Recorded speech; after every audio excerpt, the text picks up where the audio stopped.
What's going on, Vigilante World? It's your guy Spec Civilian, and we back with another video. Today we actually got an episode of the classics. In today's video, we're actually going to be going over my 1911 9mm. Yes, that's what I said. Not only that, we're going to be going over the best 1911 9mm carry gun that you can get for the money. Literally, that you can get for the money. Today we're going to be going over my Tisas Zigana M9 1911 chambered in 9mm. Hence the M9, right? Real quick. This is a fire gun. This is a beast of a gun. Tisas is of course, you know, is a Turkish brand that's actually manufactured here in Knoxville, Tennessee, which is super cool, mainly because they're down the street. But not only that, for what you get at the price point for this pistol is almost nuts, for real. Because I had seen this, and actually I got this one on Classic Firearms. So if y'all do see any dope 1911 on Classic Firearms, definitely worth it. You know they already got them. So by all means, this is no sponsorship or nothing like that. Just want to let you guys know and be totally transparent about where I'm getting my firearms. I ended up getting this bad boy right here for 400 bucks. Again, for 400 bucks. For $400. I got this bad boy for $400. Like, that's crazy, right? Because typically you can't even find a nice machine gun like this for like $600, $700, $800. You know, less than $1,000, but you get, but definitely in the mid-tier range. This was 400 bucks. Now, granted, it did not look like this, but I got this for 400 bucks. Making it something that's more enhanced to me is different than getting it for a certain price, because all I do is personalize it. Yes, I put a couple dollars in it just to personalize it. Other than that, the performance factor of it is very much so still Tisas Zigana. It's not Spec Civilian, it's not Ed Brown, it's not Wilson Combat, it's not anybody besides Tisas. So I would definitely say for the money on this is an unbeatable gun, to be honest with you. And we're gonna get into pretty much what you get out of this for the money. So let's go ahead and dive into that. We already got our safety check-in, so let's get into it. All right, Vigilante World, let's go over what we did to make this 1911 much more proficient, much more accurate, and much more me. In this case, for 1911, this is Tisas Zigana M9 1911 in 9mm, of course, hence the M9. If you haven't seen my out of the box video for this, you definitely need to check this out because, or check that out, because this is one of the best 1911s you can get out of the box, period, for the money. Now, and I say that because literally I had got this gun for 400 bucks. Initially, out of the box, 400 bucks, which is solid. Now, it didn't come or look like this, but for what I got it, and then for the money that I put into it, you cannot beat this gun at all. So let's go over a little bit of what I did to just enhance it a little bit more, to make it a little bit more performance worthy. Of course, y'all know, let's start on at the top. I went ahead and threw on some Ed Brown / Trijicon fiber optic sights. So essentially, I ended up buying a set of fiber optic sights. The back was, honestly, the back was for Trijicon, the front was for Trijicon, but my front side dovetail ended up getting messed up. I had to end up buying another front. Trijicon was totally sold out, so I opted to go with Ed Brown. I actually used a lot of Ed Brown parts in this, which I will go over, but I opted to go to Ed Brown for the fiber optic and keep my same rear. Definitely because it's a blacked out rear, just so you can see that. It's super clean. Super clean. I actually love this red dot a lot. So it just pops for me. I love that. Super easy as far as like target acquisition, just because honestly for ergonomics, this has one of the best ergonomics. And I say that as the 1911 gun style. The 1911 just has a great point of purchase for your firearm. Like, honestly, I can take this out the holster, draw it, my sights are gonna be on target. So which is really cool. So that's one thing I didn't have to send it out for or nothing like that. So in my book, that is an A+. So next thing I kind of did was inside when I first initially got this gun, I was actually getting a bunch of like light primer strikes, mainly because I didn't lube it or nothing like that at all. Like literally, when I got it, I was so hyped that it was so cheap that I went to the range and I just started trying to get at it. Boop, boop, boop, boop, boop, boop. Next thing you know, my hammer would drop, and then next thing you know, nothing. I was like, okay. That happened enough to where I went ahead and bought a couple mainsprings for one, and then I also bought a striker spring. The striker spring was a Wilson Combat extra power spring is what I put in there, which if honestly putting that in there and then putting in some lube, still the deal. Once I lubed it up, put in a little bit of extra spring, I haven't had any problems or anything like that of that nature since. And honestly, for a $400 gun, you're probably gonna run into a little bit of something, to be honest with you. And like I said, I took it out of the box for a $400 gun and was trying to just go shoot. Got a couple light primer strikes, switched out the spring. After that, A1. So I can't really complain about that too much. I feel like that's just something that that kind of comes with the territory, definitely for a cheaper gun. But if you know what to do, get some springs, cost maybe $5 to $8 or something like that. Easy fix, super simple, super easy fix. So that's what I did there. Of course, you see I threw a little bit of a skateboard tape there, a little bit there, just because for a cheaper gun, these didn't come with any checkering or anything like that. So you can see I threw a little grip tape up there. I also threw a little bit down there, which we'll talk about soon, but threw a little bit here just so I can have a little memory notch for whenever I'm actually pulling the gun out and getting ready for purchase, right? Of course, y'all know safety first. Outside of that, this already came with a dual captured spring, recoiled spring, so that was awesome. Honestly, I didn't have to worry about this thing right here popping out or nothing like that just to take this thing off. Like having a dual captured spring on a 1911 for $400, that is solid. Not only that, I got a bull barrel that was already out of the box with it, solid as a mug. Butter that mug up, you're gonna be able to shoot no problem, definitely as far as accuracy goes. Now, the only other things that I did kind of to the slide, nothing. That was the main things that I had to do to the slide. Most of the work that I did was really on the frame. And like I said, I threw a little grip tape here, of course. These didn't come with any checkering or nothing like that on them. It's $400, so I didn't really expect it to come with any type of checkering.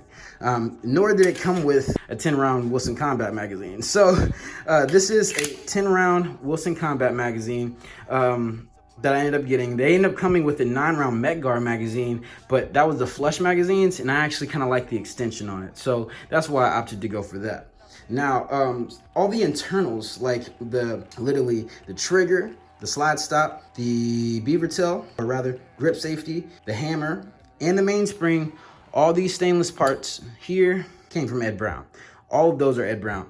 Now, I chose to go with Ed Brown because Ed Brown makes some high quality pistols. And honestly, they cater to the market of 1911 people so well that honestly, I could have gotten this pistol for $400, stripped everything out, and just remade me a Ed Brown if I wanted to. But I wanted to actually just enhance what I actually got for $400 because I wanted to still keep this as cheap as possible.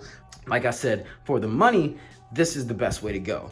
Now, the only other thing I did outside of getting, you know, the Ed Brown snakeskin mainspring plus the carry grip safety, the only other things I did besides that, put on these Stoner CNC grips. Now, the Stoner CNC grips are super tactile. They're actually called the tactical ellipse grips. So because, you know, you see the little ellipse there, has its tactics to it, but mainly because it's super ergonomic, man.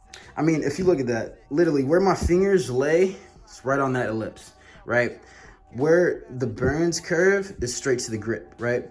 Where the extra, I guess, stippling or checkering is, right, is leading right to the mainspring housing. So ergonomically, you know, this thing is actually, rather I say, this thing came together absolutely well. The best part is, even though I spent $400 on this gun, I only spent maybe an extra $100, maybe $200 just in extra fancy stuff. The only thing I actually really needed to do for performance was the spring. Really, if you get this pistol for $400, you're having any type of light strap, primer strikes, or anything like that. Of course, if it's not anything else that has to do with the frame, change your spring out. Got a Wilson Combat extra power spring to fix the problem with no other issue. You have the options to really be able to literally take this and make it you without having to spend over $1,000, or honestly over about 600 bucks, even over maybe 500 bucks. Because like I said, it already comes with black grips and stuff like that. This is personalization here. Personalization. This is personalization. The trigger was already silver, but again, personalization. Like, I didn't have to get this extra stuff, but I just wanted to, because you guys know me, I like to go ahead and make stuff more me. That's what I did. And this one, like I said, turned out beautiful. I absolutely love this gun. This is my first 1911 I've owned. This one is chambered in 9mm. I'm thinking about getting maybe a 45, but yes, this bad boy is fire. Now, the only thing that I can say about this this gun that you really don't get the same, of course, some of the machining and stuff like that, with machining and stuff, or with a more priced or a heavier priced pistol, you're gonna get more machining. But the finish, man, though this is a pretty good black Cerakote finish, or a decent black Cerakote finish, it's so easy to scuff up. You see that? I don't even know where that came from. This is getting holster wear already, you know?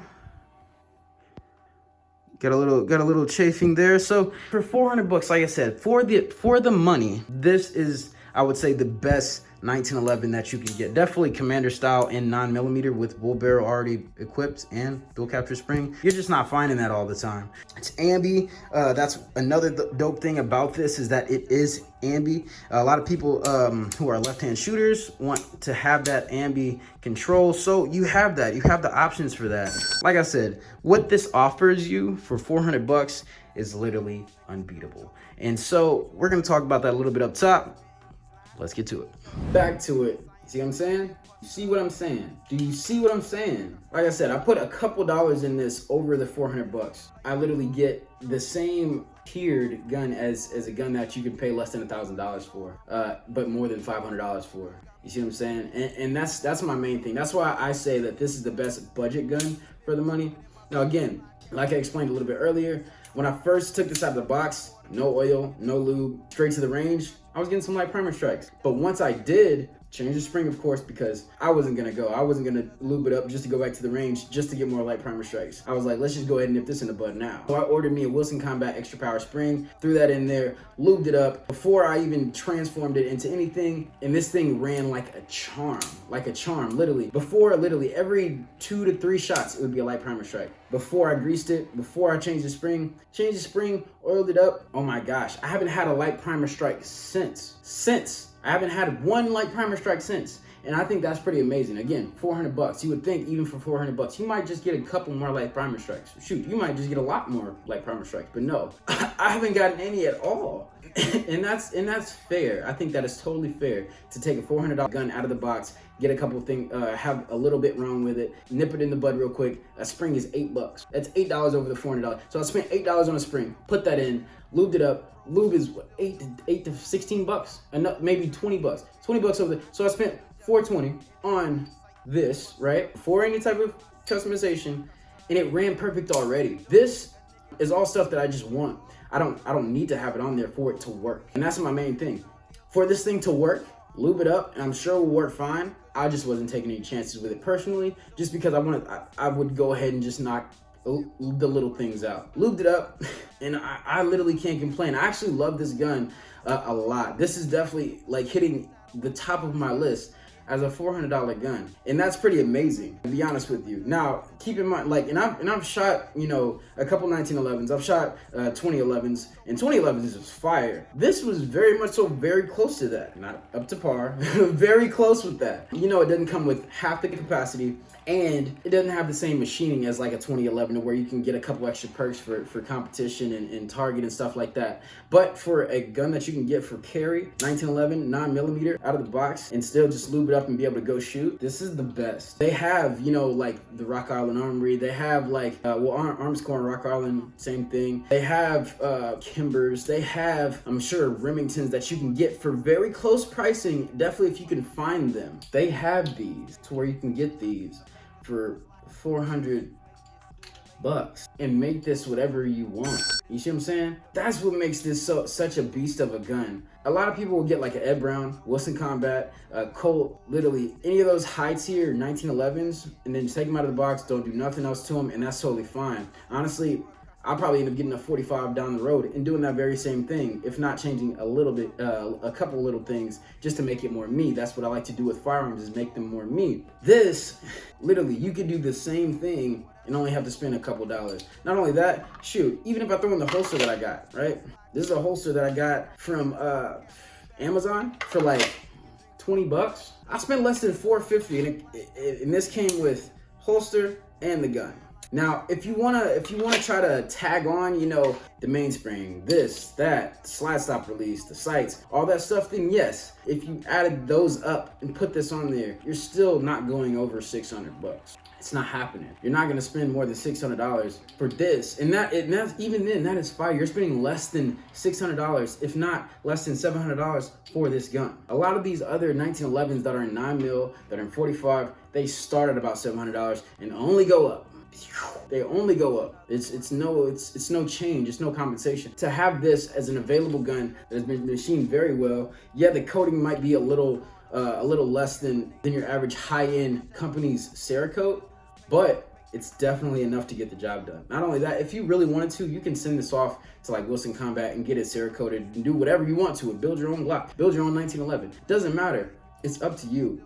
Mainly though, for anybody who's in the market for a 1911, you can literally just get one of these and be totally fine, because it comes so beefed up as it is for 400 bucks. Like, still to come with a stainless steel slide and a stainless steel frame, that's pretty fire. Not even the Kimber for 700 bucks. The Kimbers are like $700, and they come with a stainless steel slide and an aluminum alloy frame. That's a totally different ball game if you're messing with a gun that's long or even compact and you're trying to mitigate recoil. That's a game changer. So this is fire. And like I said, for the money, this is the best 1911 that I feel that is on the market that you could get for the money.